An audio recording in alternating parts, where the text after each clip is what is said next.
Buenas tardes. La idea de esta exposición, que de todas las que he venido haciendo me ha costado mucho trabajo.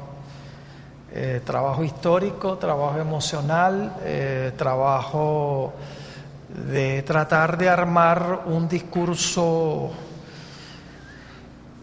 que espero que tengan paciencia. Va a ser largo. Aparte de que el día de mañana se pueda entregar un DVD con la filmación y las diapositivas, pienso que como el libro de la escuela hoy en día no es fácil de conseguir, de repente aquellos que estén interesados tengan un CD de lo que yo voy a exponer como un abreboca. Eso lo podemos estudiar después. Es mucho más económico tener para la escuela reproducir un CD que reproducir otra vez el libro. Bueno, empecemos pues. Voy a hablar hoy de metáforas, y esto es una metáfora. Cuando vean el inicio de la espiral, hay un titubeo. Ese titubeo ahí podemos decir que ese año que vivimos en exilio, y bueno, esperemos retomar este impulso inicial y, como dice aquí, el universo, cualquiera que sea el que nos planteemos, es nuestro límite. No voy a leer esto porque como estoy pensando que pueda ser material de lectura individual de cada uno de ustedes, es también tratar de presentarles cómo el proyecto en términos de ideas fue evolucionando, ¿no? Fíjense que aquí en este postulado no aparece la palabra socialismo. En cambio, en la publicación del libro ya aparece como uno de los conceptos fundacionales. Esto lo que quiere reflejar es que este proyecto, que comenzó en febrero del año 2004 como una decisión política de parte del ministro Giordani con sus 3 viceministros de aquel momento, también responde a una larga historia de conversaciones, de sueños, de fantasía, que un grupo de profesores de la Universidad Central teníamos y nos reuníamos con él. Elisenda también estaba en lo que llamamos en ese entonces la Sociedad de los Planificadores Muertos, en la época de la Cuarta República.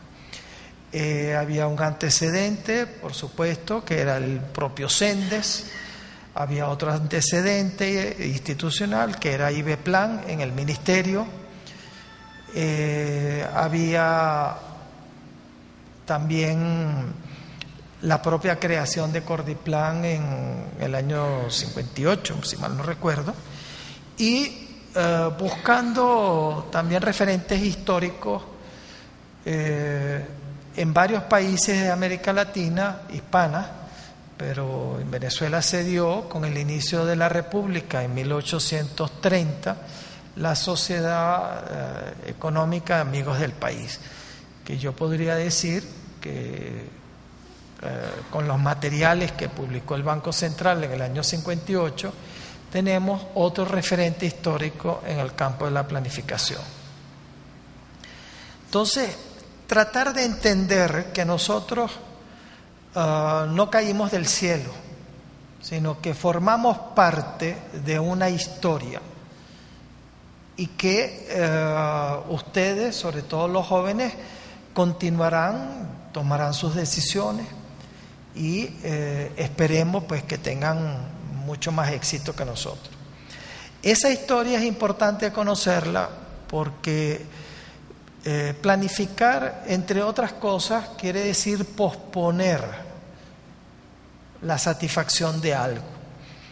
En vez de buscar la inmediata satisfacción de algo, uno dice, déjame pensar antes de actuar. Y nada más que eso ya es un inicio de posponer la satisfacción de cualquier cosa que nos planteemos. Y Venezuela ha tenido altos y bajos a todo lo largo de la historia republicana con respecto a ese acto de posponer.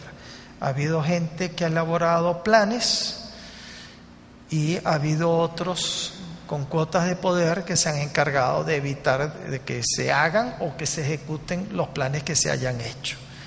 Entonces, eso es otro aspecto también importante de conocer en nuestra historia, porque cuando se inicia algo no tiene continuidad, vienen otros, lo paran o lo destruyen y tratan de hacer lo suyo. Como una vez le oí a Arminda decir, ¿por qué hay que matar a un recién nacido para que nazca otro bebé? El que quiera tener otro bebé, que lo tenga, pero no mate al recién nacido. Entonces, este tipo de comportamiento que tenemos alrededor nuestro, inclusive dentro de este proceso revolucionario, responde a unas ciertas patologías que sería conveniente estudiar, que alguien se dedique a estudiar eso a fondo.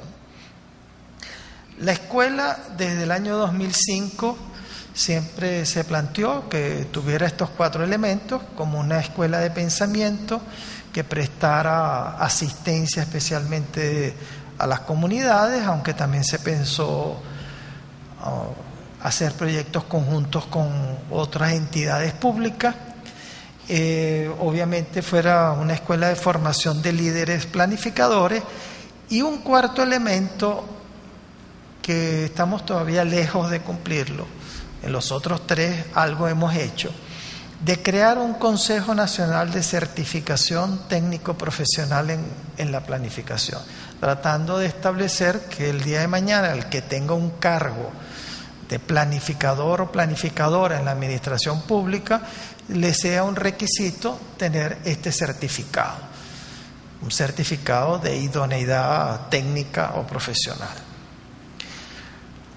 Y aquí vemos pues cómo para el año 2005 estábamos planteando relacionar todos esos elementos. Los 3 primeros, o sea, 1, 2 y 4, pues forman parte de la vida académica normal de una institución universitaria. Sin embargo, lo que nos podría diferenciar, aparte de la adscripción institucional, es los contenidos específicos y la orientación, inclusive ideológica, y el compromiso político que asuma la escuela, ¿no?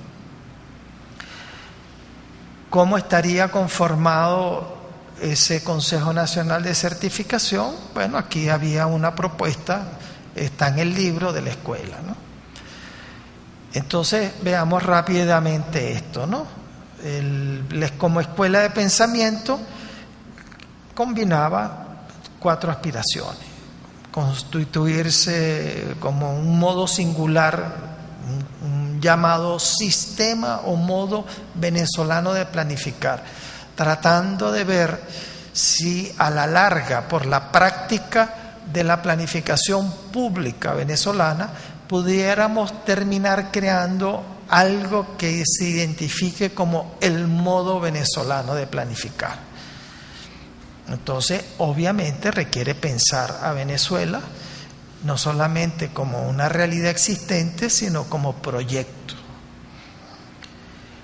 El segundo aspecto, tratando de crear laboratorios de proyectos especiales, era pensando que acá, en el segundo piso, del otro lado de la dirección, donde está Francisco Javier y Neri y compañía, eso formaba un solo taller, que la idea era que ese taller estuviera al servicio de proyectos especiales. Podía ser con otros organismos públicos o con la comunidad. Pero lo importante era comenzar con proyectos de extensión. Bueno, aquí ya hablé algo del Consejo Nacional de Certificación. Y por supuesto, el punto clave donde se ha enfatizado o se ha querido enfatizar es en la Escuela de Formación de Planificadores Públicos. Bueno, Como ustedes saben, la escuela está ubicada dentro de la red del metro de Caracas, en este punto.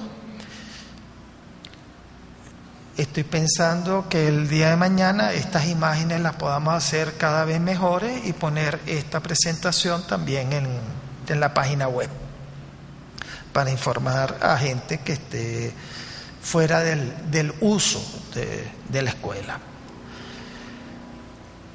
Los accesos pueden ser peatonales, vehiculares. Se ha ido mejorando el acceso de la escuela.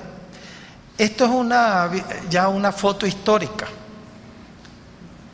Cuando estábamos buscando un terreno, porque cuando en febrero del 2004 se planteó hacer la escuela, se pidió que inclusive se buscara un terreno, ¿no? Se entró en contacto, inclusive hacerlo en Charallave o en otros sitios en los alrededores de Caracas, y fue el presidente de la República quien dijo: no, eso tiene que estar en el área de Caracas, del Valle, y pidió que se pusiera el ministro en contacto con el Instituto Nacional de Hipódromo, y ellos pues nos prestaron con la Guardia Nacional una rápida búsqueda de terreno en la Rinconada, y con un helicóptero, bueno, hicimos una búsqueda. A mí particularmente me gustaba otro terreno, pero el INH insistió en este terreno, que creó algunos problemitas con la directiva de entonces del museo, pero como pueden ver es un terreno irregular en un punto crítico, que es el final de la Intercomunal del Valle, Coche, es la entrada, y le teníamos que dar la espalda a ese punto crítico de vialidad, y enfrente a las caballerizas. Entonces el ministro hacía un chiste de, bueno, que estábamos entre el arte y el azar.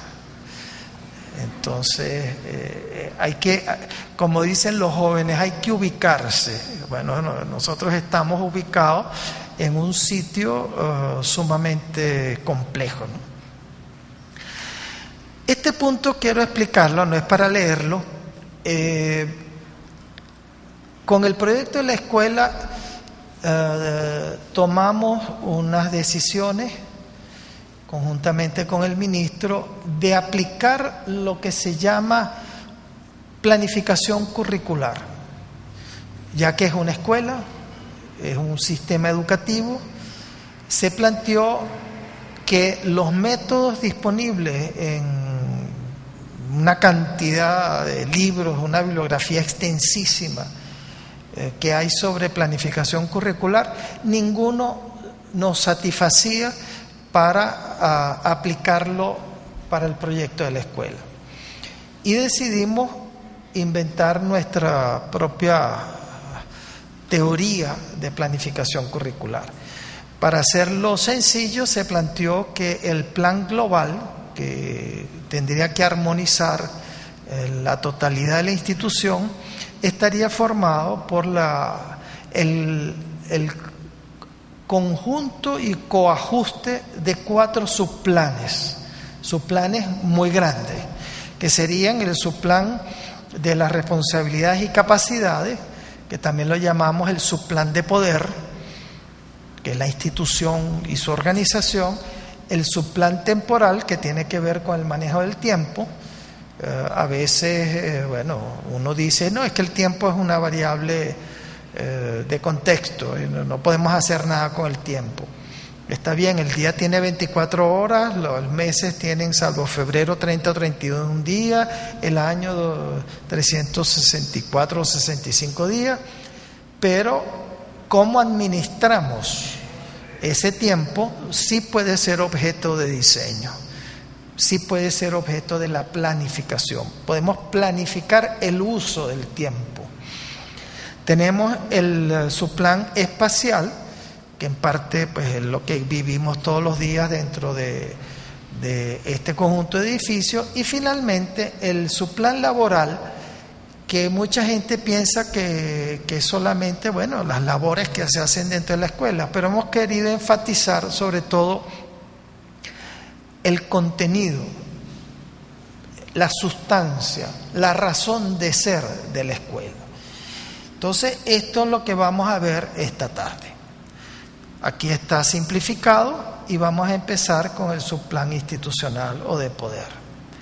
Entonces, la institución tiene que concebirse, estructurarse y realizarse.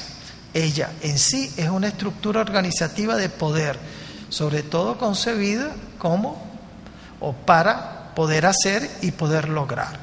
Para comprender dicha institucionalización, la estructura tiene que establecer no solo los componentes y sus relaciones, es decir, un sistema, sino además caracterizarlos en términos de sus propiedades. Esto es bien importante. ¿Cuáles son las propiedades de los diferentes componentes del sistema? Debido a que esta estructura institucional organizativa y de poder está conformada por personas, entonces se requiere establecer las responsabilidades y competencias de cada órgano y sus miembros. Una de las cosas que nos pasó en los primeros tiempos de la escuela, y lo que yo considero un fracaso personal de mi parte, fueron las 3 cohortes primeras de estudiantes. La fantasía de que todos somos revolucionarios dejó pasar por debajo de la mesa una cantidad de vicios, sinvergüenzuras, abusos, al punto, que al final los que contribuyeron a destruir durante ese año que vivimos en el exilio fueron los propios estudiantes. Producto de esto, cuando regresó Giordani como ministro, se planteó que la escuela necesitaba un código de ética. Y este es el máximo exponente de la estructura de poder en su ejercicio, en su práctica. Por eso es tan importante, y esto creo que es un gran aprendizaje para todos nosotros en cuanto a la transición socialista. Tiene que haber una ética socialista específica para cada institución y que cada miembro de la institución conozca y se rija con el mayor convencimiento y compromiso con ese código de ética. Eso no quiere decir que esto sea una cosa de una vez y para siempre. Las propias circunstancias históricas van creando nuevas demandas éticas, y algunas probablemente porque ya están superadas desaparecen. Yo les quiero exponer esta secuencia de gráficos que lo voy a pasar al principio muy rápido, como si fuera una película.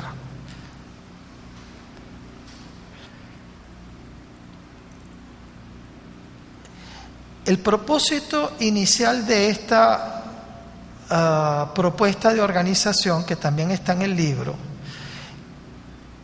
era que la escuela se concibió con 4 niveles de jerarquía y con 4 coordinaciones. Una estructura muy horizontal.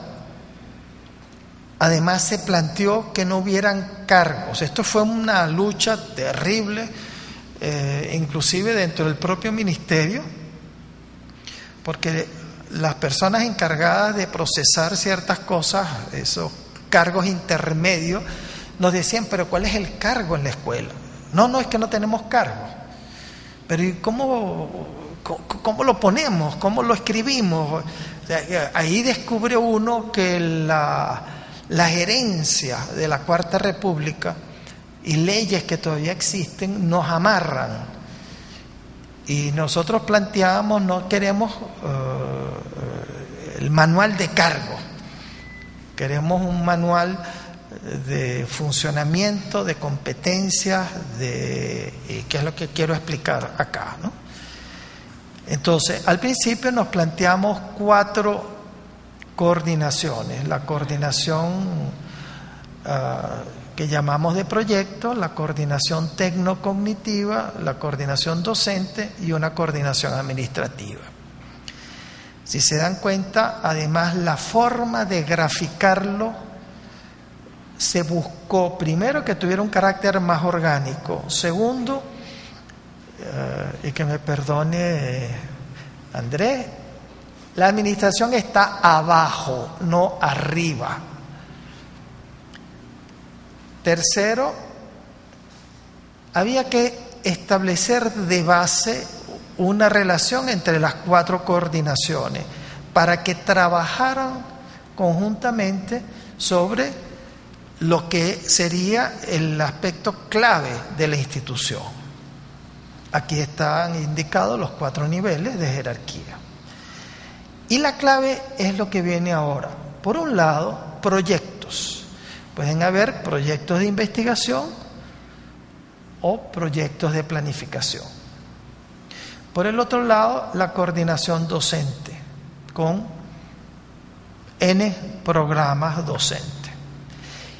Y ellos se tienen que cruzar. De la misma manera que nosotros tuvimos una especialización que llamamos planificación militante, y se terminó las 3 cortes y se paró. Y ahora va a surgir la especialización de planificación agroecológica. Los programas pueden venir e irse. Y lo mismo son los proyectos de investigación y planificación. Entonces, no puede haber cargo. No, es que yo soy de por vida docente de tal asignatura, pero si esa asignatura no se va a volver a dar, o se podrá dar dentro de 3 años, 5 años. No, es que yo soy investigador nada más, no, aquí hay una mezcla, esto es muy difícil de lograr en la práctica, lo que estoy diciendo.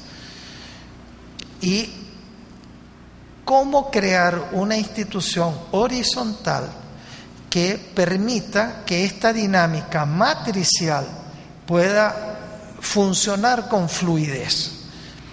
No tengo la respuesta. Tengo la intención, pero no tengo la respuesta.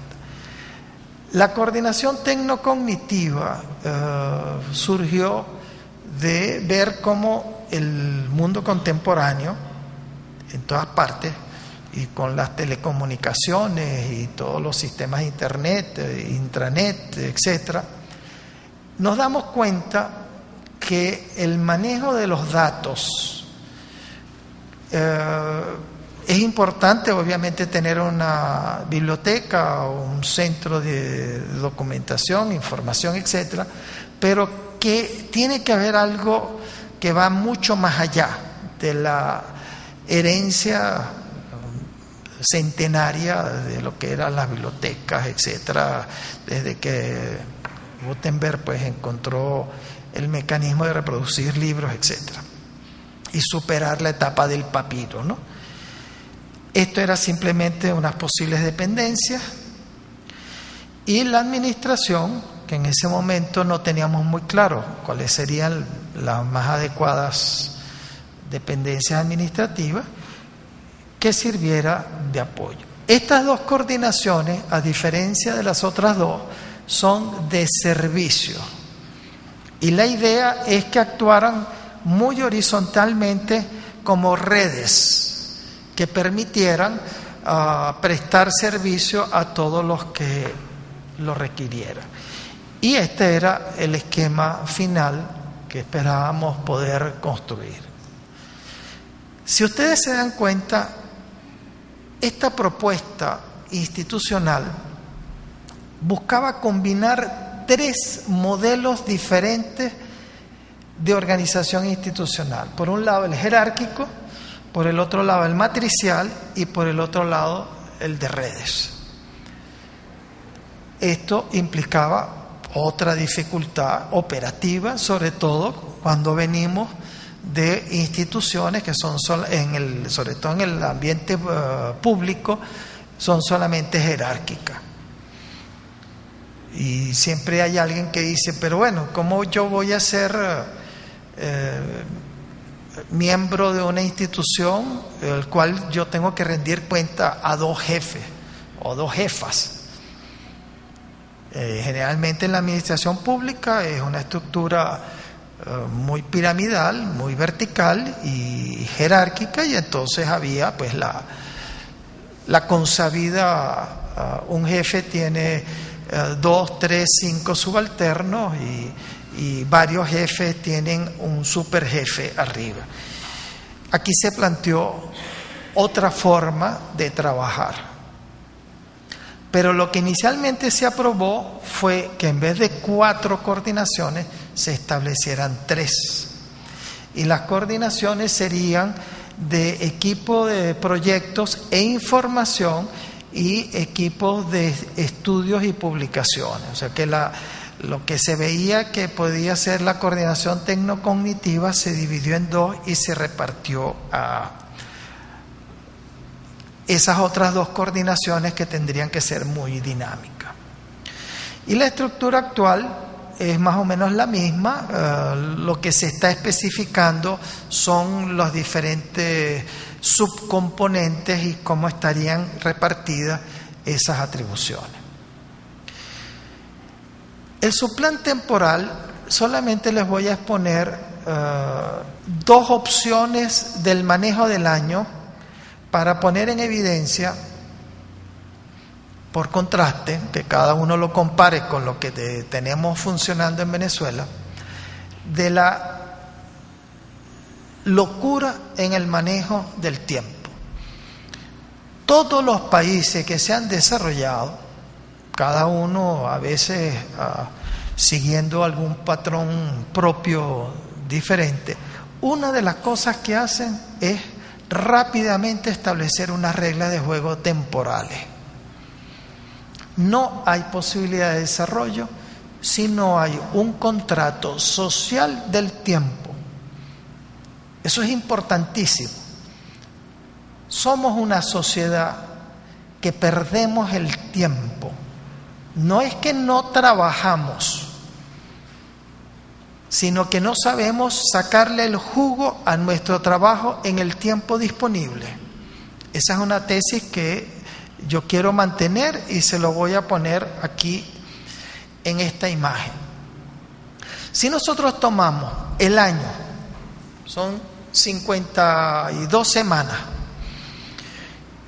y jugamos en términos de simetría en el manejo del tiempo, y nos planteamos, bueno, tenemos vacaciones de fin de año, podemos tener perfectamente 4 vacaciones al año. Esto se planteó inclusive para todo el sistema educativo, desde preescolar hasta postdoctoral,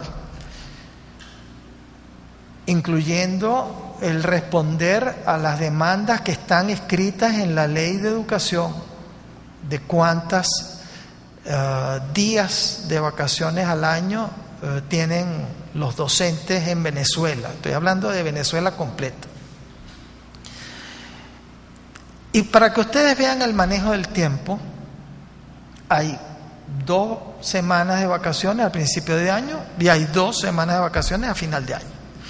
Tenemos las 6 semanas, en vez de tener 8 o 10 semanas de vacaciones justo en la mitad del año.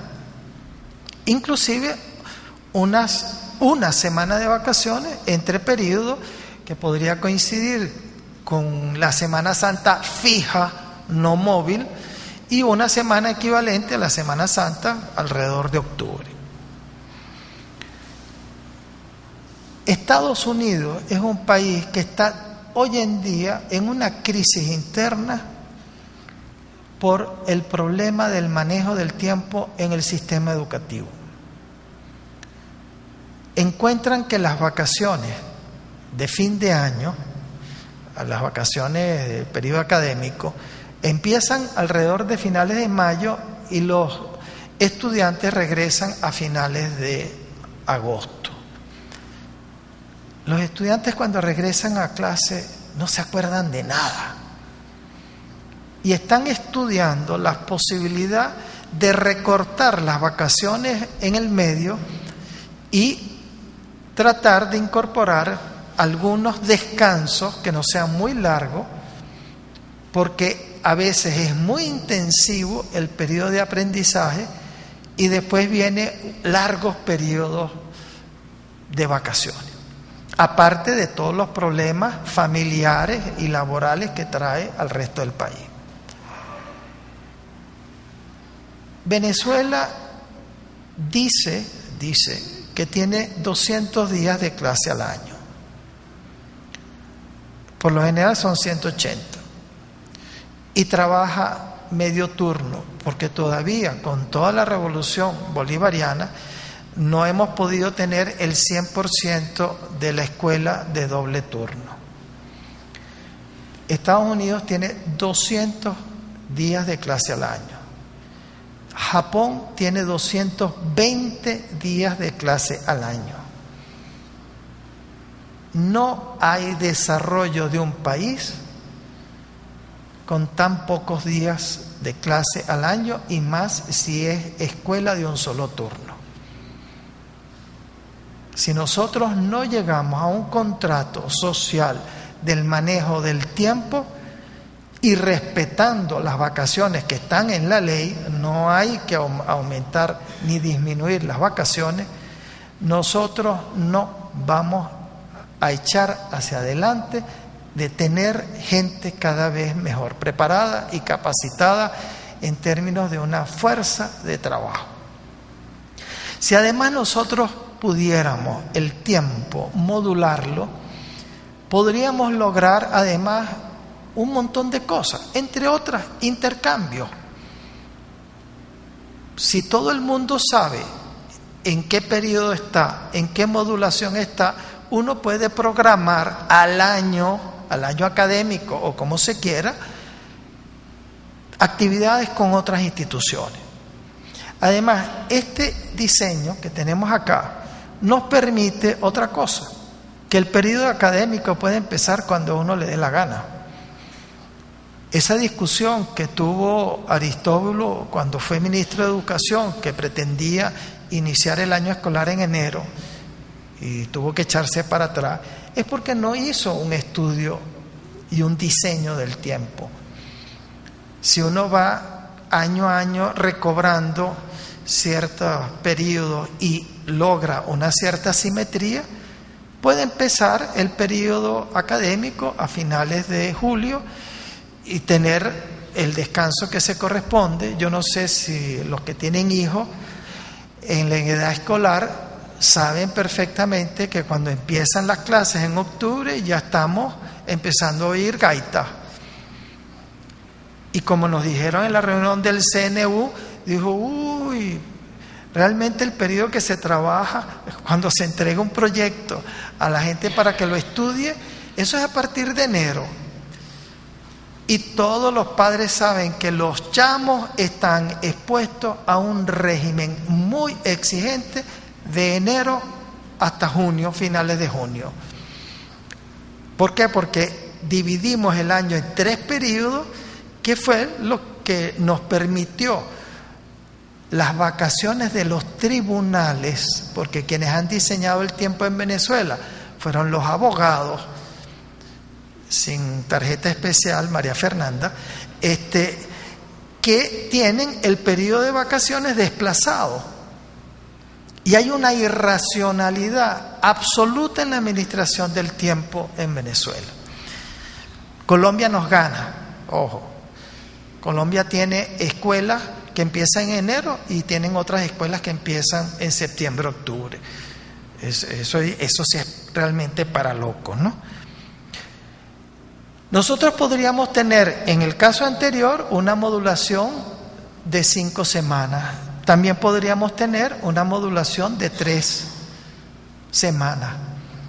Lo que quiero plantear con esto es que hay muchas formas, no hay una única forma de administrar el tiempo de un año, y que en algún momento tendremos que sentarnos a discutir esto, sobre todo porque somos Escuela Venezolana de Planificación y tenemos que hacer una sugerencia a la Asamblea Nacional y al Poder Ejecutivo. Mire, señores, vamos a empezar a ponernos serios en el manejo del tiempo y un área de investigación que podríamos desarrollar en la escuela en algún momento es diseños alternativos del tiempo.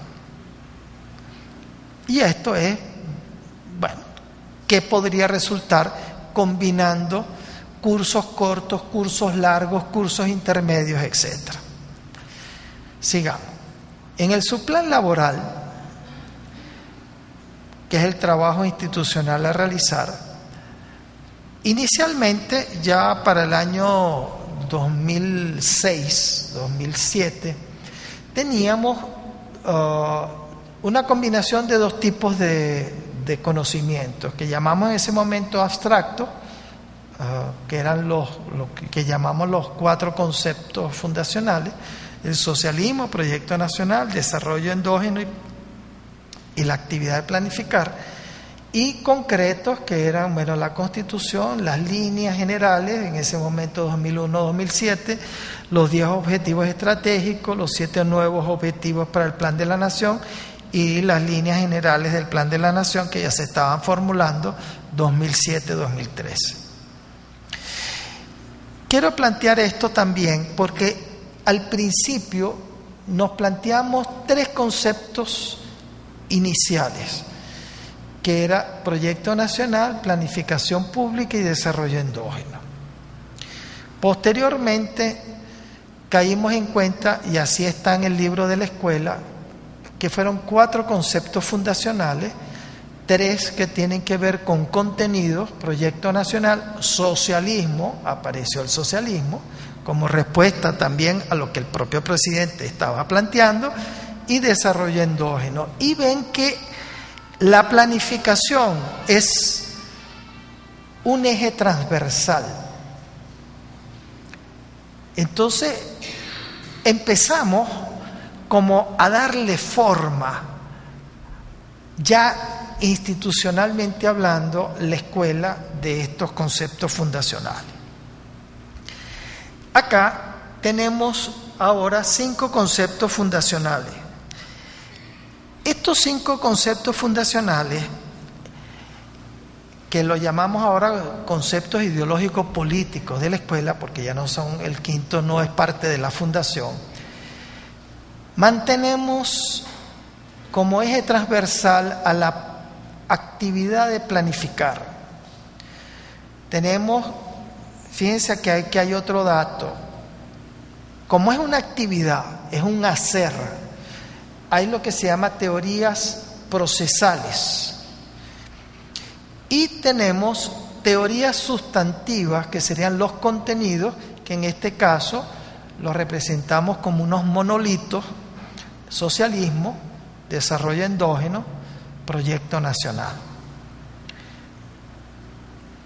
Y hay un quinto, que fue el que nosotros comenzamos a plantear antes que vinieran los delincuentes, que lo llamamos geohistoria de Venezuela, y es esta caja virtual donde suceden estas abstracciones. Nosotros trabajamos el socialismo bolivariano, geohistoria de Venezuela. Trabajamos el desarrollo endógeno dentro de una dinámica económico-política venezolana. Desarrollamos el proyecto nacional, que ahora se llama Simón Bolívar. Entonces, el conocer nuestra historia y nuestra geografía era el ubícate de esos contenidos. Por lo tanto, tenemos ahora una figura de transversalidad que atraviesa a esos contenidos que están ahora bien asentados, bien ubicados. Ahora bien, todo eso es un panorama que tiene que ser desarrollado y estructurado en la escuela. Pero cada vez que nos enfrentamos a un proyecto específico, una comunidad en tal o cual sitio, o conjuntamente con otros ministerios hacemos tal o cual proyecto concreto, entonces aparece lo que llamamos el proyecto X. Y ese proyecto es atravesado y arrastrando esos contenidos, siempre ubicando en la realidad geohistórica. Entonces, ese proyecto se enmarca, se referencia, se sustantiva con los otros elementos que son los que sirven de apoyo para nuestra escuela. Esto es otra manera de graficarlo, de cómo tenemos que llegar a un proyecto nacional y en lo particular de ese proyecto nacional para desarrollar una acción concreta en un lugar concreto. Cuando vemos estos 5 conceptos ideológicos políticos, vemos que planteamos que se enfrente lo que llamamos teorías y prácticas de segunda generación a las de primera generación, o simplemente a las prácticas irresponsables. Entonces aquí hay una lista de indicadores del nuevo enfoque.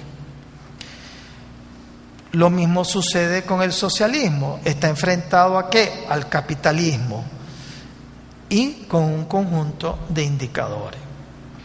El desarrollo endógeno enfrentado ¿a qué? Al desarrollo exógeno, que es el que ha dominado la historia venezolana y sus respectivos indicadores. Proyecto nacional enfrentado ¿a qué? A un país que ni plan ni proyecto. Como nos vayan diciendo, iremos medio haciendo, como la frase un poco adaptada de aquel famoso personaje siniestro que creo que anda por ahí otra vez. Y finalmente la geohistoria de Venezuela, aquí, antes, ahora y siempre, versus a ese eurocentrismo, mayamerismo, falta de identidad y de soberanía que también sigue dominando en gran parte, culturalmente hablando, de Venezuela. Finalmente tenemos el subplan espacial. La obra debería simultáneamente ser una construcción de importancia dentro de las ejecuciones del gobierno. Importante no quiere decir monumental. Y ser un modelo de equilibrio crítico, de mesura, sin excesos ni defectos para cumplir sus fines. Entonces, en esa visión que tuvimos al principio del terreno, este es el terreno con su topografía original, los primeros movimientos de tierra que se hicieron, la implantación de las obras, de las edificaciones. Más bien, como pueden ver, es una edificación relativamente baja, incluyendo la residencia, que está por debajo del nivel más alto del museo. El edificio académico, que es el más grande, para su momento resultó lo más barato que había en la construcción venezolana de ese entonces. El proyecto se hizo en 1 año, el tiempo de ejecución 1 año y 11 meses. Se inició el 2 de febrero la construcción, se inauguró el edificio, ayer Jonathan mencionaba, hace 4 años exactamente, y planteamos que puede llegar a tener una capacidad de 800 estudiantes simultáneos. Quiero leer esta cita de Carlos Raúl Villanueva porque me parece que es muy importante. La arquitectura es un acto social por excelencia, arte utilitario como proyección de la vida misma, ligada a problemas económicos y sociales y no únicamente a normas estéticas. Para ella, la forma no es lo más importante. Su principal misión, resolver hechos humanos. Su medio expresivo y condicional, el espacio interior, el espacio útil, fluido, usado, gozado por las personas. Es una matriz que envuelve vida. El arte del espacio adentro y afuera es arte abstracto y no representativo, pero con una función y esencia de lógica cartesiana. Creo en una arquitectura que parta de la realidad que elabore una interpretación crítica de ella y que vuelva a la realidad, modificándola con dialéctica incesante. El edificio académico se hizo con unos módulos de diseño, construcción prefabricada, y si ustedes perciben cuando estén en el balcón que hay una relación dimensional entre lo que ven en el piso con las piezas de granito, las barandas, lo que está enfrente, absolutamente todo está modulado. Tenemos un módulo de 30 por 30 centímetros, 60 por 60, 90 por 90, 120 por 120, 240 por 240, 360 por 360, 480 por 480 y 960 por 960. Y esto nos permitió organizar todas las piezas como un gran mecano, un gran Lego que acortó los tiempos, casi no se gastó agua, materialmente no se gastó madera en la construcción de este edificio, que además había que inaugurarlo por razones políticas en un tiempo determinado. El Ágora es otro ejemplo diferente, es parcialmente prefabricado, y la residencia, por otras razones, tiene muy pocos elementos prefabricados. Entonces aquí se ve pues la combinación de diferentes elementos, y hay una cuarta edificación que es el galpón, que esperamos que algún día lo podamos transformar en un gimnasio para actividades físicas que complementen el trabajo intelectual de la escuela. Bueno, estas son las tres plantas de este edificio académico, y tenemos aquí 9 metáforas que describen lo que subyace en el proyecto de la escuela. Es fundamentalmente un ente introvertido.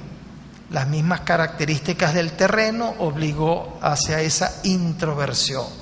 Aunque desde el exterior se percibe una volumetría modesta y ordenada y se espera que atractiva para los ciudadanos, interiormente es lo más transparente y autoevidente posible. Segunda metáfora: en tanto contenedor físico-espacial es un cráneo que alberga un gran cerebro nacional, un ser pensante y proponente. Esperemos que en la realidad sea así. Se supone que el taller de planificación, las salas situacionales, que habría que en algún momento recobrar, se conviertan en un lugar realmente pensante. Es una mini ciudad, se trabaja, se come, se hace ejercicio físico, se estudia y se duerme cuando tengamos la residencia. Se conoce, se encuentra, intercambia, se polemiza, se practican diversas formas de controversia y decisiones democráticas, se comunica directa y mediáticamente, y sobre todo se proyecta, anticipa, prefigura, en suma se planifica. Cuarta metáfora: es un centro de ciudad teniendo una plaza, por supuesto todo esto entre comillas, y un mercado, alimentación, encuentros, a los que llegan calles principales o claustro que rodea el patio interior, y a este le llegan callejuelas. Entonces, una forma de graficar ese proceso. Es un conjunto de caminos o arterias de encuentro en tránsito, como ramblas con bancos de plaza.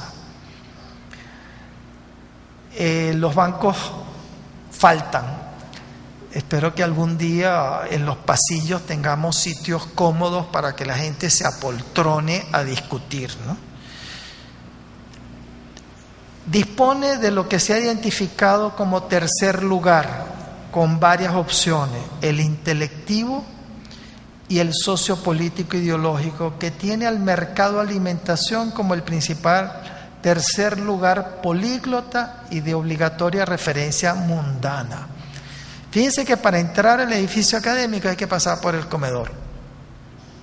Generalmente en muchas edificaciones educativas el comedor se esconde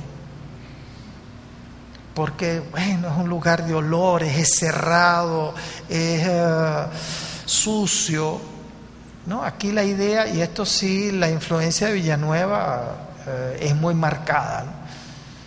El comedor es donde las parejas también se hacen y se deshacen. Es un lugar donde hay grandes discusiones. Alfredo Maneiro nos relataba que el cafetín de derecho era el lugar de las grandes decisiones políticas revolucionarias en los años 60. Los cafetines en el campus universitario de la UCB son centros muy importantes. Y el propio Villanueva decía que a veces se aprende más en un pasillo o en un cafetín que en el propio salón de clase. A veces, eso no descarta la maravilla de una clase magistral. Es un foro o ágora, centro del ejercicio de la democracia. Al respecto, y dadas las nuevas tecnologías, se plantean dos modalidades: un foro ágora real y un foro ágora virtual, este último con proyección nacional e internacional.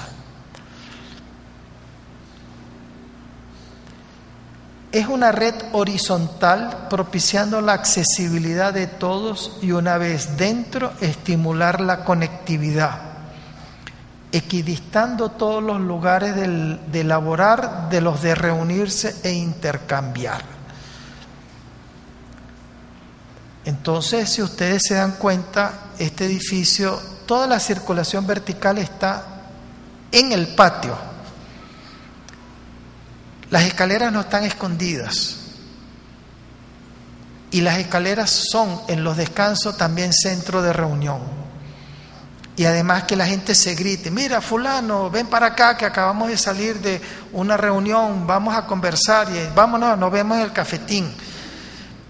Fíjense que la rampa está conectada con escaleras y también es una búsqueda que la rampa no solamente contribuyó a construir el edificio, sino que también para subir y bajar objetos pesados, pero también para que la gente en un momento dado, he visto a mucha gente en el descanso parados allí, hablando con otras personas. Ese es el propósito. La última: si las construcciones verticales se identifican con el sexo masculino, como por ejemplo los obeliscos y los rascacielos, las construcciones que enfatizan la horizontal entonces se identifican con lo femenino. A partir de esta dicotomía, la edificación sede de la escuela sería considerada como femenina, más aún como potencialmente maternal.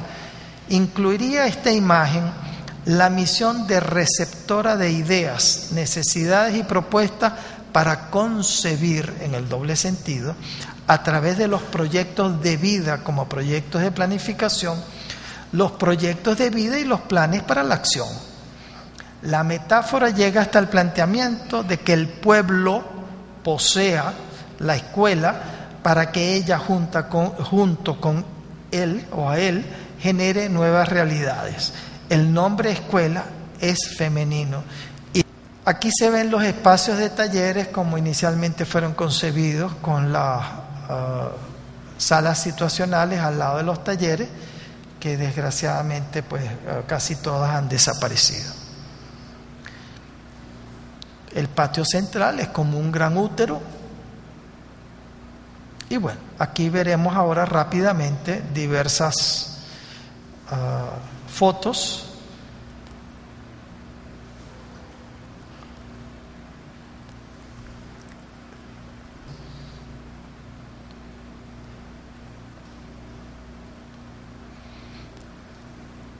Esto era, fíjense la fecha, 2006, octubre.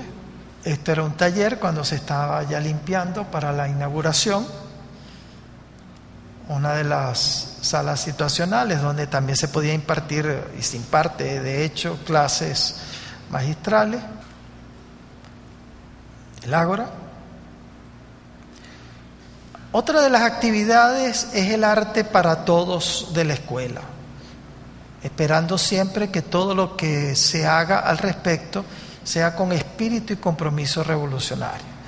Tenemos hasta ahora dos actividades visuales y una musical. Tenemos el mural de la entrada con la consigna. Fue un trabajo arduo, había piezas que pesaban 14 kilos, mucho temor de que si era demasiado vertical, con algún movimiento sísmico se pudiera caer alguna pieza y caerle a la gente en la cabeza. Entonces se inclinó, se puso mallas, se hizo todo un trabajo para garantizar además la supervivencia del mural en el tiempo, ¿no? También tenemos la exposición de fotos de Sebastião Salgado, que nos regaló el Movimiento Sin Tierra. Ha sobrevivido maravillosamente. Tenemos que resolver un problema del reflejo de la luz, pero es una exposición extraordinaria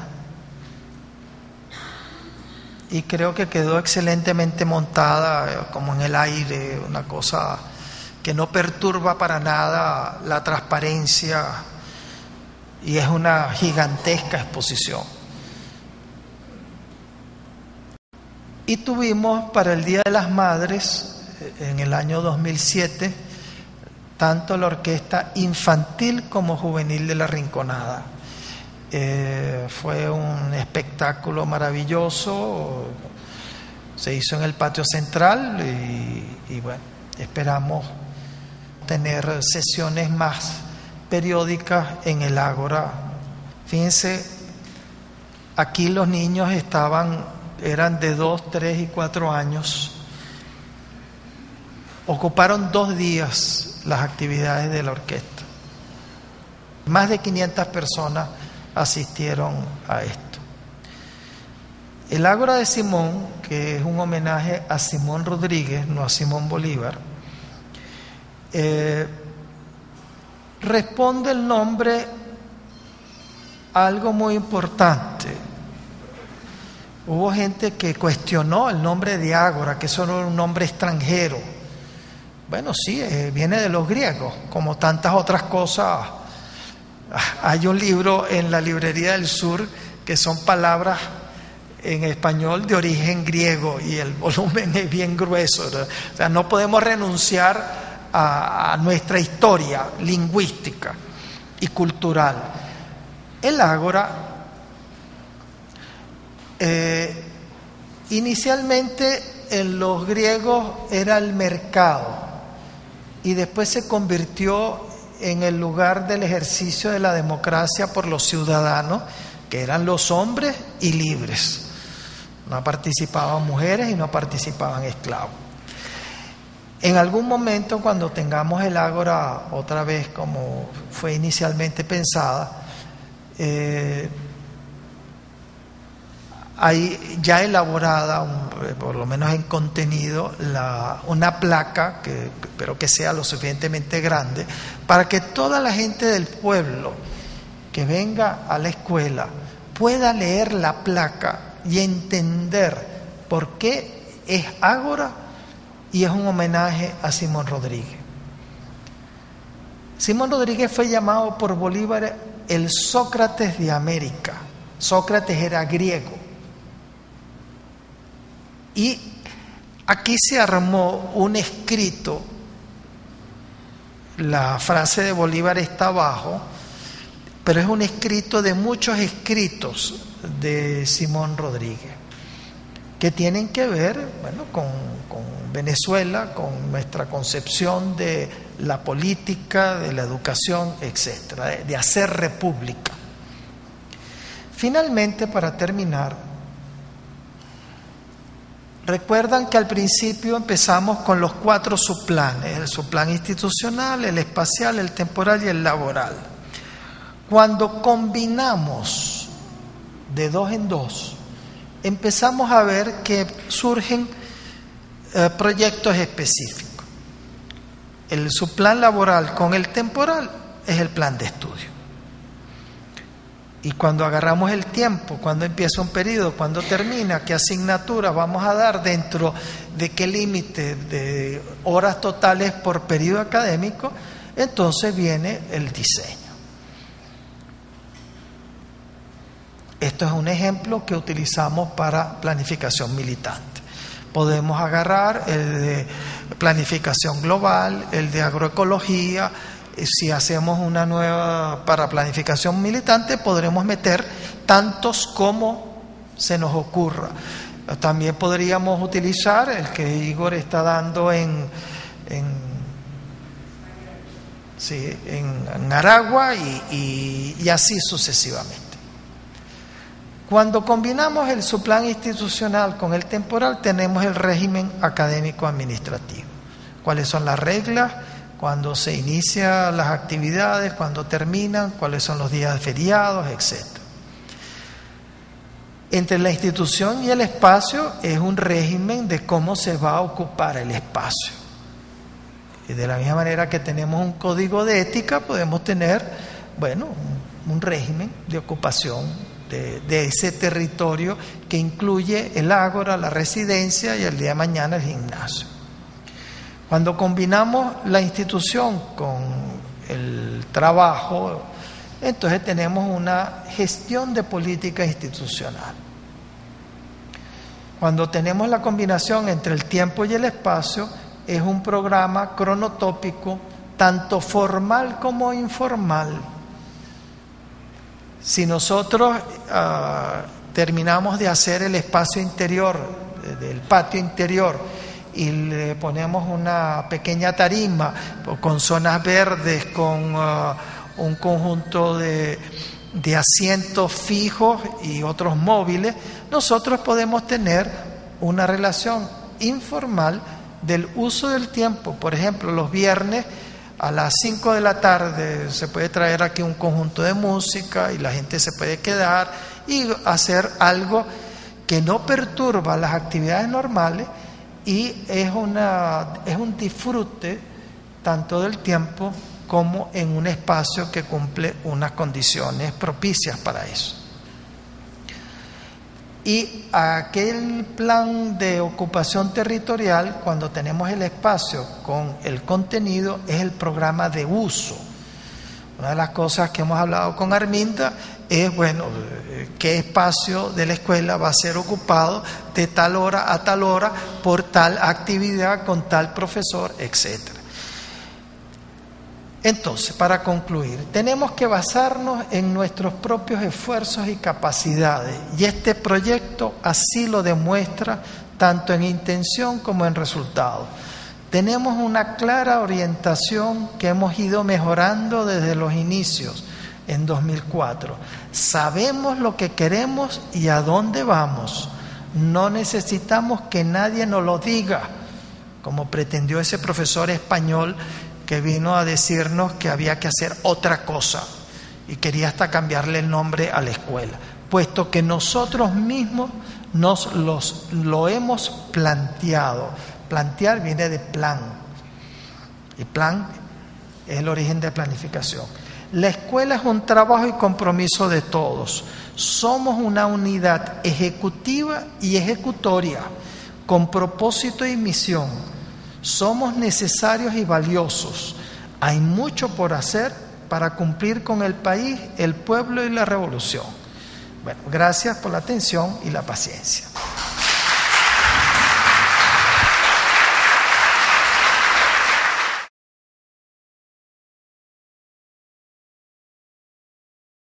Buenas tardes, mi nombre es Óscar Arango, soy coordinador de estadísticas de la Alcaldía de Caracas. Tres cositas, una pregunta y dos impresiones. Al principio de su exposición, profesor Vila, usted habló de que en las tres primeras cortes hubo vicios, hubo actitudes poco favorables a la esencia de lo que se quería con la escuela, y que a raíz de eso se implementó un código de ética con el cual se perseguía la idea de poder controlar situaciones similares. La duda es cómo la utilización de ese código de ética puede colaborar a generar un ambiente de deseo de progreso, de deseo de llevar a cabo pues el proyecto nacional que queremos, y en caso de que llegasen a ver esos focos, esas situaciones incómodas, ¿cómo se aplicaría? Eso por un lado, esa es la pregunta. Dos cositas que quería decir referente a lo que usted a dos cosas que usted había comentado. En principio me alegra haber venido a esta charla, porque generalmente cuando se hacen charlas del tipo de la creación de un proyecto como este, están completamente llenas de aspectos técnicos, tecnológicos, etcétera, etcétera, etcétera, y usted basó su exposición en 9 metáforas, que a mi forma de ver es una manera bien agradecida de explicar algo. Y por último, el problema del brillo en las fotografías que tienen en los pasillos, pueden resolverlo utilizando vidrio esmerilado. Eso es todo. Muchas gracias. Si el código de ética contribuye o puede obstaculizar en un momento dado, no hay ningún cambio histórico en ninguna parte del mundo sin unos valores éticos. Ahora, ¿cuáles valores éticos? Es uno de los asuntos a discutir, que hace que esa discusión sea geohistóricamente determinada. Eso es fundamental. Entonces, el código de ética fue afortunadamente una respuesta a un hecho histórico que sucedió en la escuela. No fue algo maquinado en el piso 23 de la torre de Parque Central. No, surgió de una realidad y de un conjunto de vicios de la Cuarta República entronizados en lo que esperábamos que fuera la vanguardia y el ejemplo, y terminó siendo lo peor de ese momento en la escuela. Si una de las cosas que yo digo hoy en día, analizando mi propia experiencia histórica, es que yo toda mi lucha universitaria por 32 años fue en contra de la burocracia y de la estupidización burocrática de las instituciones de educación superior venezolanas. Y sin luchar en contra de los administradores, ¿cuál fue mi sorpresa? Que durante el año de exilio involuntario, ¿de quién recibí yo apoyo? De los que trabajaban en la administración, del personal en general de la escuela y del personal de seguridad. Lo que yo nunca me lo hubiera imaginado. Eso fue lo mejor de la escuela. Entendieron mejor el proyecto de la escuela todo ese conjunto de trabajadores que los propios estudiantes, que eran unos oportunistas, arribistas, sinvergüenza, aprovechadores, que además pedían el aumento de la beca, que se les dio de todo, y estuve yo imbécil a punto de darles un aumento de beca, que afortunadamente me paré cuando venía el final de un periodo académico y encontré la mitad de los estudiantes en el comedor, cada uno con una laptop. Le digo, cónchale, ustedes tienen laptop y yo no tengo ninguna. ¿Y con qué dinero la compraron? Con el dinero que buscaban todavía seguir aumentando de la beca. Y algunos de ellos, en el año que estuvimos fuera, pasaron a ser profesores. Y dicho por personal de seguridad, esos estudiantes que buscaban el apoyo del personal de seguridad, a veces para hacer algunas cosillas por allí, cuando pasaron a ser profesores, es que ni siquiera los saludaban. Se entronizaron en profesor y yo estoy por encima de ti. Entonces, el proyecto de la escuela, desde el punto de vista institucional de relaciones laborales, lo que en términos marxistas se llama relaciones de trabajo, relaciones de producción, pero relaciones de trabajo en este caso, es tremendamente importante porque el espíritu de cuerpo y de compromiso es lo que nos puede llevar a nosotros, ahora y más adelante, a exigirnos entre nosotros: mira, estás llegando tarde al trabajo, no estás cumpliendo, ¿qué te pasó? Que te estás haciendo el loco. Que eso venga más por razones internas entre nosotros mismos que porque el hermano mayor o la hermana mayor esté vigilando y cuestionando ese comportamiento. Si queremos ser revolucionarios, lo tenemos que demostrar todos los días, a toda hora, en todos los ámbitos. Pero la escuela, como concepción, como realización puede ser otra cosa, pero como concepción es precisamente sentar las bases para ese cambio social. Entonces, contestando a la primera pregunta, la ética es fundamental y es uno de los postulados que el presidente ha insistido. Creo que era uno de los 7, porque como ha habido tantos cambios, yo no me recuerdo. Los 7 lineamientos, uno era la ética socialista. Entonces, ¿cómo nosotros traducimos esa ética socialista en el quehacer cotidiano? Porque además hay 2 éticas que no necesariamente están en contradicción. Está la ética escrita, que es la que yo proyecté aquí, pero hay una ética implícita que no se puede escribir y que es lo que identifica en gran medida a cualquier comunidad humana. Entonces, en ese sentido, para mí fue un gran aprendizaje que, por un lado, no teníamos una ética porque partimos de una hipótesis que demostró ser falsa en la práctica, que es que porque todos estábamos supuestamente comprometidos, todos íbamos a ser solidarios, íbamos a luchar por los mismos fines. En la práctica, los estudiantes demostraron todo lo contrario de eso. Y segundo, que en este caso concreto histórico, la ética surgió de la práctica y no de la teoría. Entonces, eso considero que es un tremendo aprendizaje para toda la institución. A la luz de los últimos resultados electorales, se está dando una discusión no tan subterránea, pero digamos, no es una discusión que ha surgido desde arriba, pero se está dando en muchos ámbitos, poco para entender en dónde estamos en este momento en cuanto a esto que se llama el proceso bolivariano, cuáles son los desafíos que están planteados, los riesgos que están por delante, en qué medida ha cambiado o no ha cambiado el contexto nacional y su relación con el contexto internacional.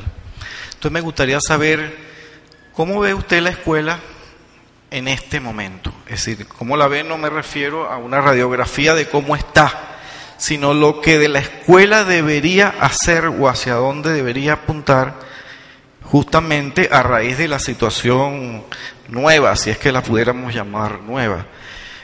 Por ejemplo, ¿pensaría usted que deberían incorporarse nuevos contenidos más allá de los proyectos X? Si así como un momento dado, por ejemplo, surgió la idea de la geohistoria, faltará otra dimensión, otra contenido nuevo que agregar. Es decir, ¿qué nos diría usted al respecto? Gracias. ¿Cómo se ve la escuela en este momento histórico y político de Venezuela? ¿O cómo la veo yo y su participación? Yo te lo voy a resumir a una palabra: proyecto. Una de las características que yo encuentro que falla el proceso revolucionario es que no hay proyectos concretos. Y la escuela, como sistema educativo y académico de alto nivel, es decir, intelectuales, tiene que aportar soluciones más que crítica. Si uno de los errores de la intelectualidad que está en el juego del Dini, que dicen estar aquí pero están allá y brincan y saltan talanqueras a toda hora, es que no concretan en soluciones, concretan en vaguedades, a veces no tan vagas, de crítica, y vamos a suponer que lo que usted dice es cierto, ¿y dónde está la propuesta? Si esto es una escuela de planificación, además venezolana, pero de planificación, bueno, ¿dónde está el plan? Y aquí caemos otra vez en la ética y podemos caer en teoría de la planificación. Todo proyecto de planificación se realiza en una formulación donde se contrastan dos situaciones: lo que llamamos hechos y lo que llamamos valores, ética. Ética en este caso, la ética proyectual. No la ética del ejercicio del proyecto, sino de los contenidos del proyecto. Entonces, si la axiología, si la situación deseada corresponde a la situación existente, no hay necesidad de un proyecto de planificación. Si existe una discrepancia, entonces elaboramos un plan. ¿Qué es lo que sucede en la práctica? Que estos intelectuales describen hechos, pero no plantean situaciones alternas que resuelvan esos hechos. Y entonces se quedan en la mera crítica y tratan además, y para mayor remate, que ese es uno de los defectos principales de cierto tipo de intelectualidad, es aislarse de los hechos, como si ellos no formaran parte de esa situación existente. Al no identificarse con la situación existente, esos son los peores planificadores si algún día llegan a planificar, porque no se involucran ni con los hechos ni con la situación alterna que supuestamente deberían proponer. Es siempre viendo a distancia y por encima. Entonces, ¿cómo veo yo la escuela? Bueno, que cada quien traiga los problemas y empiece a elaborar en paralelo a sus actividades que tiene que cumplir dentro de la escuela, bueno, ideas, propuestas, caminos, soluciones, instrumentos, etcétera. Eso es un trabajo de todo el mundo. Del personal de limpieza, del personal de seguridad, del personal administrativo, del personal de la biblioteca. Eso no es un asunto solamente de intelectuales y de docentes o de académicos. Eso nos involucra a todos, porque todos somos ciudadanos. Y no es un problema solamente de deberes, es un problema, de derechos, sino también un problema de deberes. Es mi deber como ciudadano comprometerme en aportar soluciones a aquello que yo considero que es un problema. Porque al fin y al cabo, ¿qué hicieron los intelectuales? Consideraron lo que ellos consideran, o sea, manifestaron lo que ellos querían manifestar como un problema. Pero sí, al lejito, al margen, yo no me comprometo.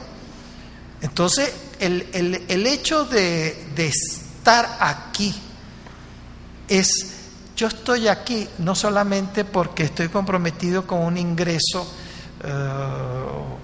una cierta seguridad laboral, etcétera. No, yo estoy aquí porque, además de lo que dijo Neri, hay otra razón que a lo mejor tú la tienes que sentir por todo el trabajo que has hecho. Yo estoy dando soluciones y voy a ir más allá, y ahorita caigo en el campo de la exageración. Esta escuela debería aportar soluciones a problemas que todavía no existen. Eso es una metáfora. Uno de los problemas fundamentales del intelecto es no saberse poner adelante de los hechos. Uno prevé que hay unos hechos que van a ocurrir y nuestro trabajo, si tenemos una fortaleza, un músculo, es decir, mire, puede llegar a suceder esto, pero señor ministro, aquí le planteamos tal o cual camino de solución o le prestamos este apoyo para afrontar un conjunto de situaciones que vemos venir. Entonces, así es como veo yo la escuela. Y eso tiene una expresión venezolana: picar adelante y no quedarse atrás o al margen, casi siempre a la derecha, de los procesos que estén ocurriendo en el país. Mi nombre es Neri, soy trabajadora de la escuela. Primera impresión, bueno, es comentarles, no es una pregunta, realmente es primero agradecerle al profesor pues su exposición tan magistral de lo que es la escuela y tan agradable, ¿no? Porque uno se ve reflejado y como orgulloso de ser parte de esto, ¿no? Creo que es mi primera y única experiencia laboral después del pregrado. Y comentar con mis colegas ya graduados que tienen la experiencia ahorita de trabajo, poder trabajar en una institución con una infraestructura tan hermosa, tan agradable, y no solo eso, sino la estructura organizativa de lo que es la institución, es una cosa muy agradable, ya que tener la experiencia o la primera experiencia después de pregrado en una institución de esta índole, creo que me ha elevado a la potencia en comparación de mis colegas, pues, porque se encuentran con muchos escalones difíciles de asumir, debido a la organización y las estructuras de las formas como están organizadas las instituciones, en las cuales el ascender es una cosa que yo le serrucho el puesto al otro y yo tengo que agredir al otro para crecer. En cambio aquí yo creo que todos y cada uno de los trabajadores crecemos en conjunto. Y entonces quiero decir que yo me siento orgullosa de pertenecer a la escuela venezolana. Referente al programa de planificación militante, que se vio como un fracaso, ¿no? Yo no diría que en este caso fue un fracaso. Para mí fue un aprendizaje, tuve la oportunidad de trabajar en la parte académica ya al final, ya cuando las cortes estaban iniciadas, en conjunto con la señora Arminda y el profesor Isaías, que me estuvieron ayudando con las recolecciones de notas y todo aquello. Y de verdad para mí eso fue un aprendizaje. Aprendimos mucho y yo sé que en un futuro, si ese proyecto se vuelve a realizar, se van a mejorar todas las fallas que tuvo en aquel momento. Lo otro es que, como ya sabemos, siempre cuando llega un cambio administrativo, tienen la brillante idea de destruir un trabajo que se ha hecho durante largo tiempo, ¿no? Entonces, la pregunta va enfocada a eso. ¿Qué hacer o qué estrategia implementar para darle continuidad a los proyectos que se está trabajando actualmente en la escuela? Y también, por último, el plan temporal que en base al tiempo que explicó el profesor Vila, me parece excelente porque siempre la planificación tiene que ir estructurada en base a tiempo. Sobre todo en la parte académica, esas 5 semanas me parecen ideales. Que se planifique 5 semanas, un descanso, 5 semanas. En casi todos los programas deberíamos implementar eso. ¿Cómo continuar a pesar de los cambios? Esa fue la primera pregunta que nos introdujo el ministro Giordani cuando regresamos a la escuela. Dicho en las palabras del cómo hacer el proceso irreversible. Eso es vital, por lo menos para nuestra concepción de la revolución. Entonces, bueno, hay que trabajar en Sopotosiento más un frente interno y externo. Hay que consolidar los equipos de trabajo. Hay que crear nuevos equipos de trabajo. a pesar de las críticas que me hace Arminda de que sí, yo me encargo, sí, yo me encargo, pero que no hago todo lo que dije que me iba a encargar. Bueno, tenemos que ser unos pulpos y meternos en Sopo 200 más un proyecto. Mi punto de vista sobre la irreversibilidad es enfatizar en la planificación, en la actividad de planificar dentro y fuera. Tenemos que aportar teoría dentro y fuera de qué es planificar. Tenemos que ocupar espacios reales y virtuales. Eso es muy importante. ¿Cómo lograr ese programa de planificación militante constructivo? Me gusta el nombre. En términos virtuales, porque en la medida que esta escuela se proyecte y comprometa con la página web y cursos que podamos ir dando, va a ser más difícil para los próximos delincuentes que quieran apoderarse de la escuela. La misma duda que tiene Marianela la hemos tenido durante durante este último año y medio, que es cómo hacer para que no llegue alguien más y destruya un niño, en este caso, que está recién nacido, que ya en este caso está caminando, lo que la metáfora o la indicación de la profesora Arminda en aquel momento de cómo hacer para tener un nuevo recién nacido sin matar uno anterior. Bueno, durante estos 3 años yo he estado en la escuela y logré estar tanto en el principio, en la creación de la escuela, como en el paso donde estuvieron los bandidos, como les indicó el profesor Enrique durante su conferencia. Una de las principales luchas que hemos tenido es cómo cumplir con estas leyes que nos han impuesto la Cuarta República, seguir bajo ese mismo marco de ley sin romperla, pero hacer cosas nuevas y dinámicas, es decir, modificarlos, cambiar estructuras de sueldos y salarios, que es una de las primeras cosas que podemos ver en la escuela. La escuela no tiene una asignación de sueldos por cargo, es decir, que la responsabilidad en este caso la asume cada individuo como parte de su labor o contribución con el país, no como una responsabilidad que cualquiera te la puede imponer. Aquí nosotros podemos ver el caso de que hay personas que tienen N cantidad de responsabilidades y solamente su capacidad académica y su experiencia en los años es lo que le valida su sueldo. La responsabilidad va evaluada solamente por el criterio o va dada en función a la responsabilidad que tenga cada una de las personas con el proyecto que es la Escuela Venezolana de Planificación, que es un proyecto, en este caso, de Estado. Andrés, tú sabes perfectamente bien que la única manera de sobrevivir en la contradicción entre la Cuarta y Quinta República en los asuntos legales es siendo esquizofrénico. Y tenemos que ser esquizofrénicos. Hacia lo interno tenemos que trabajar como si ya viviéramos la Sexta o la Séptima República.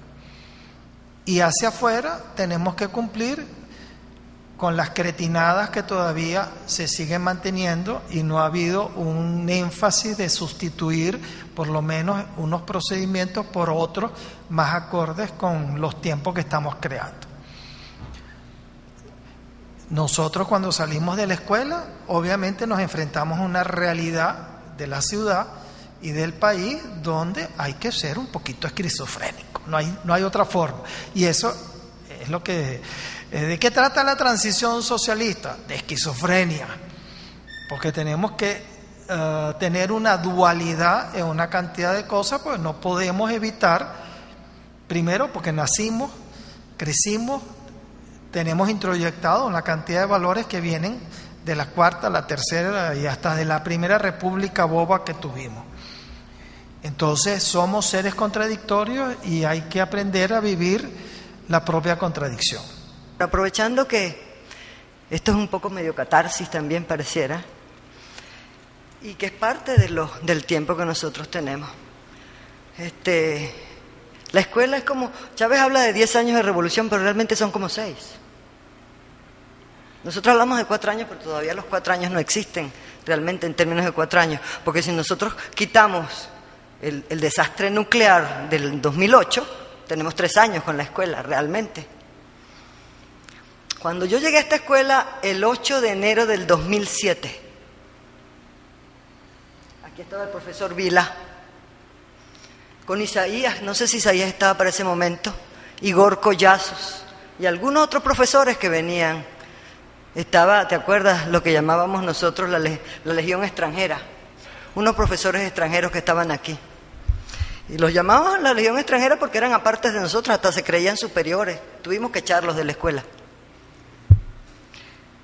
¿Qué fue lo que nos planteamos? Yo recuerdo, el profesor Vila me dio una carpeta y me dijo, mira, aquí está IBEPLAN, Arminda. Y debe comenzar el 13 de enero. Efectivamente, el 13 de enero comenzó IBEPLAN. Comenzamos con las primeras clases de IBEPLAN. Estaba Yuri Yoneira, porque es bueno acordarse de la historia esa. Estaba Yuri Yoneira, era la única que estaba. La próxima que vino fue Flor Emilia. Y el próximo fue Edgardo, que ahora está en el almacén. Tuvimos muchísimo tiempo nosotros, como 3 meses, nosotros 4. Después vinieron los administradores, los nefastos administradores. La negrita fue la primera administradora, la de administración, y perdónenme que la llamo así porque la llamo con todo cariño. Teníamos que traer, desde más o menos el taller que está allá arriba, mandamos a comprar 10 extensiones porque no había electricidad en la escuela. Tenemos que traer una extensión completa para tener unas computadoras, para poder poner las computadoras allí. No teníamos mesas, no teníamos sillas, sí, habían unas estanterías, pero teníamos 40 estudiantes en ese momento. Teníamos 40 estudiantes y no teníamos condiciones de trabajo. Oye, pero ¿cómo trabajamos? No hemos perdido esa capacidad de trabajo desde ese momento. La escuela, el año pasado trabajamos muchísimo y este año trabajamos muchísimo. Esta que está aquí personalmente, junto con todo el equipo que trabaja con ella y con otros, ha hecho el más grande esfuerzo por cumplir uno de los objetivos cuando nos reunimos el 1 de mayo del año pasado, que lo planteó el profesor Giordani, hacer irreversible la escuela. Bueno, ya tenemos 2 programas. No, todavía no tenemos a planificación militante. Sin planificación militante la escuela no será nunca la escuela venezolana de planificación, se los advierto. Podemos hacer planificación agroecológica, que es muy importante, y podemos hacer planificaciones de otro orden, pero planificación militante, y ahora la deberíamos llamar del militante creativo, como lo llamaba Barsaski, porque también hay militantes destructivos, saben ustedes, ¿no? Mucho militante destructivo. Entonces tenemos que hablar del militante creativo, del militante constructivo, diríamos, el que viene a construir. Y yo creo que los que estamos en la escuela estamos aquí porque queremos construir esta institución. Cuando inventamos lo del código de ética, que el profesor Vila lo realza muy bien, fue producto de no de la falta de ética, porque ética tenían, de la diferencia de ética entre aquellos estudiantes que no hicieron más que vivir la escuela y el gobierno a nombre del socialismo, ¿verdad? Y todavía ese código de ética lo hicimos para nosotros poder tener un instrumento de evaluación y de discusión con aquellos estudiantes. Todavía los tenemos. Y todavía hay en la escuela gente que no cumple con el código de ética, que todavía no está implicado o implicada, como se dice ahora. Y eso debemos observarlo, debemos anotarlo y debemos conversarlo. Porque en la escuela somos todos nosotros. Y eso porque eso hace daño a la escuela. Es como cuando un motor está prendido y tiene 5 válvulas y una de las válvulas falla el motor.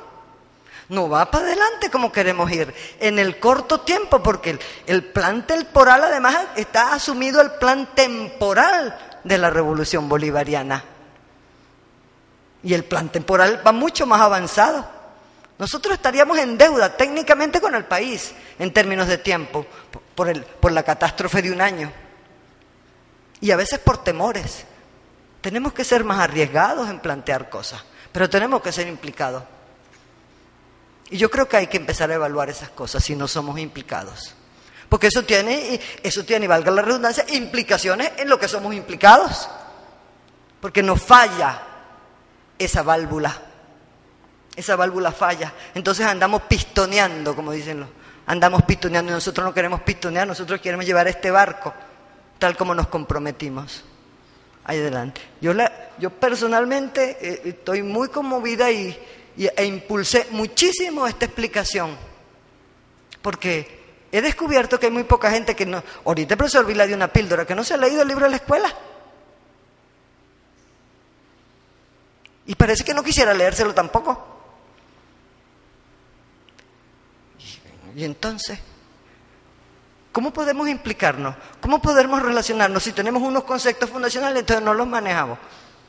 Si tenemos que implementar una estructura, unas relaciones horizontales y matriciales, y tampoco las manejamos. ¿Qué estamos esperando para hacerlo? Yo mañana me reúno con Francisco Javier para empezar a ver si hacemos un programita, para ver de verdad cómo hacemos la cosa matricial que la tenía perdida. Porque hay que revisar el libro de vez en cuando. Yo recuerdo, el que era coordinador porque le pusieron así, el que era coordinador docente durante el nefasto, en lo que pasó aquí pues en 2008, y uno de los profesores que decía que para leerse el libro de la escuela había que tomarse una botella de whisky, de ron, sí, de whisky no tanto, de ron. Esa era la opinión. ¿Qué es lo que está detrás de la opinión? El descalificativo de la escuela. Por toda parte se nombra de la importancia de la planificación y la importancia de la escuela. El domingo estaba Chávez con el marco histórico constructivo.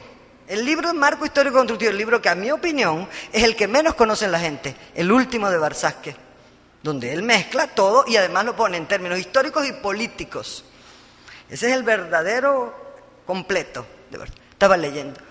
De Proyecto Nacional, mandando a todos sus ministros a leer estilos tecnológicos de Proyecto Nacional. Este es el único lugar del país donde se da esa materia.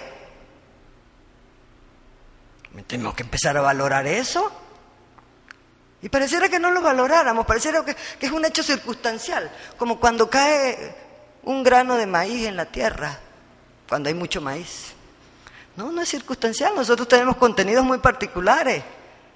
Y lo que tenemos es que profundizar en eso, valorar eso muchísimo más. Yo pienso que otra forma de apuntalar el proyecto es difundir el proyecto. Obviamente volver a publicar el libro de la escuela, que hay cantidad de cosas que están obsoletas y tendrían que sustituirse y lleva mucho trabajo. Yo propongo pues que hagamos ese CD y DVD, se puede hacer un CD de la exposición. Sencillamente que a todos los empleados de la escuela se le da copia del CD. Y el que quiera verlo, que lo vea, y el que no, ya verá. Que cada quien arree con lo suyo. Pero por el otro lado, después con todo el equipo de otros DVDs que ya están impresos, yo creo que se puede hacer una labor de sustentación que también contribuye a hacer irreversible el proceso. El que venga ahora tiene que tener y ver cómo se las ingenia para manejar esa herencia de contenido. Y claro, podrá decir, bueno, eso yo lo ignoro, eso lo votamos, pero eso está allí. Cambiará la página web. Pero nosotros también personalmente podemos crearnos nuestras respectivas páginas web, y aquello que veamos que no se difunde o que se censuró en una institución, uno lo difunde por su lado. ¿Por qué? Porque tengo los materiales. Si una de las cosas que ofrece Internet hasta el día que regrese la represión a nivel mundial y empiecen a caerse toda esa apertura democrática que tenemos con respecto a las formas horizontales de comunicación y de divulgación de materiales, bueno, tenemos que aprovechar ese espacio-tiempo que nos ofrece las nuevas tecnologías. Yo he insistido, todos ustedes que están en el campo de la administración, tenemos que diseñar cursos de administración alternativa. O sea, la parte esquizofrénica que ustedes tienen que desarrollar dentro de la escuela, que se formalice en pequeños cursos que diga, bueno, ¿cómo podría ser la administración en la transición socialista? Y como ustedes lo viven, háganlo. No hablamos de proyectos. Bueno, ahí está. Háganlo.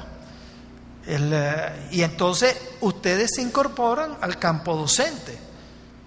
A lo mejor ustedes empiezan a divulgar dentro del propio personal de la escuela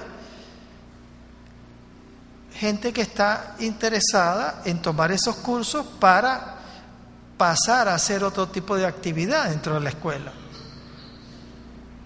Empezamos a hacerlo interno, ustedes se miden como docentes, se miden otro tipo de estudiantes, y así vamos creciendo y nos vamos retroalimentando en términos de lo que es un proyecto alternativo, que es sustituir lo que venía haciéndose. Hay un dato histórico que no está aquí en la exposición y me arrepiento de no haberlo puesto. Cuando Arminda hizo un recuento histórico, Andrés llegó a la escuela como en el mes de agosto o septiembre de 2007. Agosto. Ajá. Nosotros tuvimos 8 administradores en 8 meses. Yo creo que mi contractura muscular que se manifestó a final de ese año fue los administradores que entraban y salían, desde gente que corrió paniqueada hasta administradores que duraron un día. Lograr estabilizar la administración de la escuela fue una cosa que nos consumió tal cantidad de energía que contribuyó a dejar de lado la atención a los estudiantes, que de paso se comportaban como malcriados niños que estaban solicitando atención. Entonces, el problema institucional es siempre mucho más difícil de lo que todos los libros de administración pública o privada hablan. Yo creo que en algún momento podríamos escribir un pequeño apartado sobre las dificultades y las ventajas que es crear una nueva institución. Mucho más difícil es cambiar una institución existente. Y sin embargo, crear una nueva institución como esta realmente fue, asunto de locos, realmente de personas que no estábamos conscientes de lo que estábamos metiéndonos en las profundidades.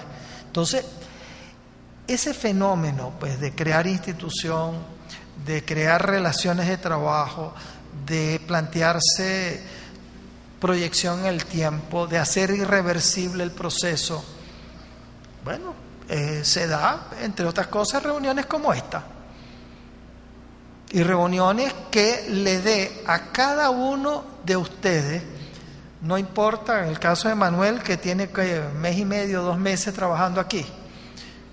Bueno, con esta presentación tú tienes una raíz.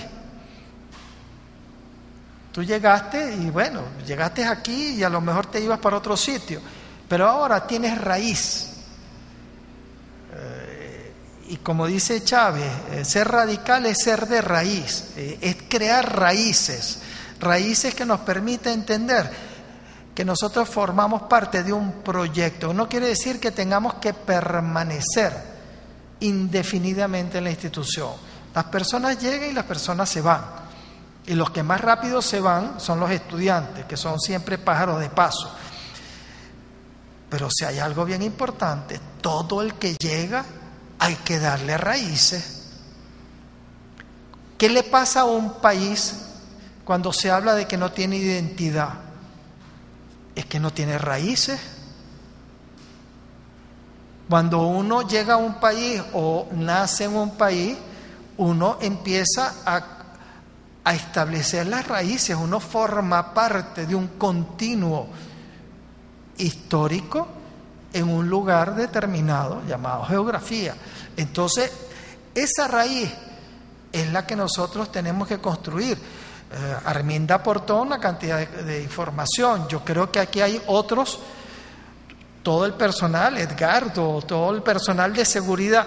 Yo me he ido enterando, y no son chismes, porque son anécdotas de ese año que estuvimos fuera, de cosas que el personal de seguridad que permaneció aquí y se mantuvo al pie del cañón, que echa el cuento ahora.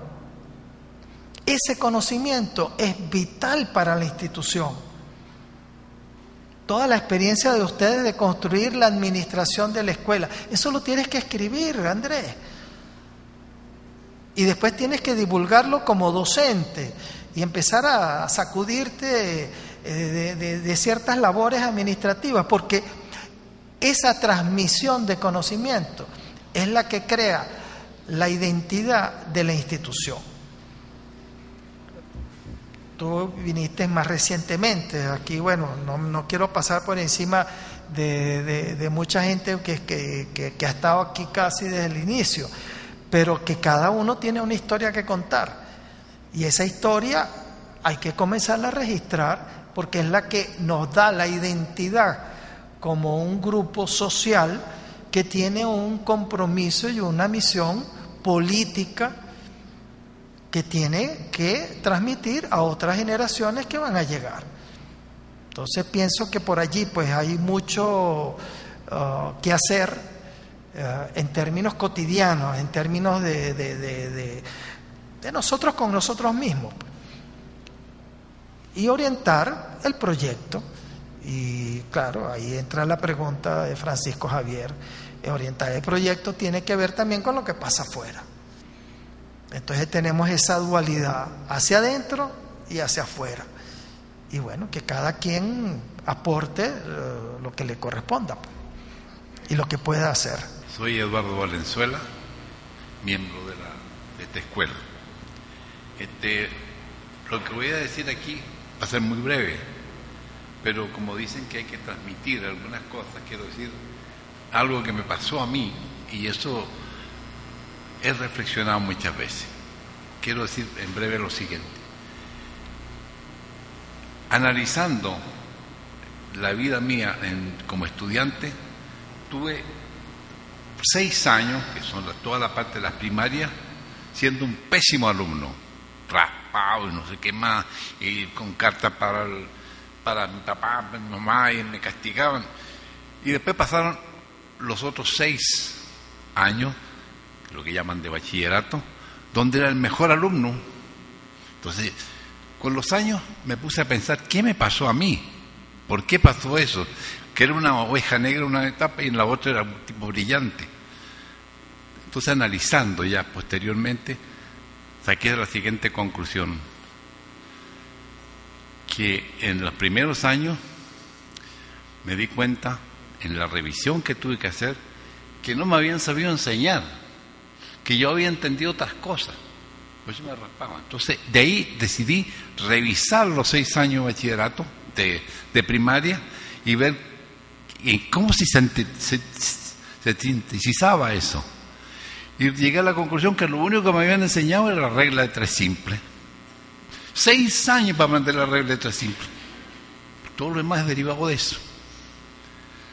Y entonces, volviendo a ver por qué en los otros años fui tan bueno, llegué a la conclusión de que, por casualidad, me entregaron un libro de álgebra. Antes, o sea, como 2 años antes de empezar a estudiar el álgebra. Y resulta que me imaginé el mundo del álgebra construido por mí mismo. La relación entre la letra y el número. Todas esas cosas de abstracción fueron tan importantes que cuando llegué a la clase que empezaron a enseñar álgebra, me decía, pero ¿qué estoy aquí, profesor? Hay que ser más sencillo, esto se reduce a menos tiempo. Entonces ahí fue la primera contradicción que tuve. Al profesor le dije, yo estoy aburrido aquí, me siento atrapado en la clase, porque no me dejan imaginarme las cosas. Por ejemplo, un número transformado en una letra es un paso gigantesco en el conocimiento, que no me lo habían enseñado. Y así entonces, por decir, el álgebra fue una enseñanza, la aprendí antes que me la enseñara el maestro. Discrepábamos, teníamos discusiones, tanto así que le dije yo, mire profesor, yo no quiero venirme para acá. Bueno, va a perder el año. Bueno, pero si vengo a los exámenes nada más.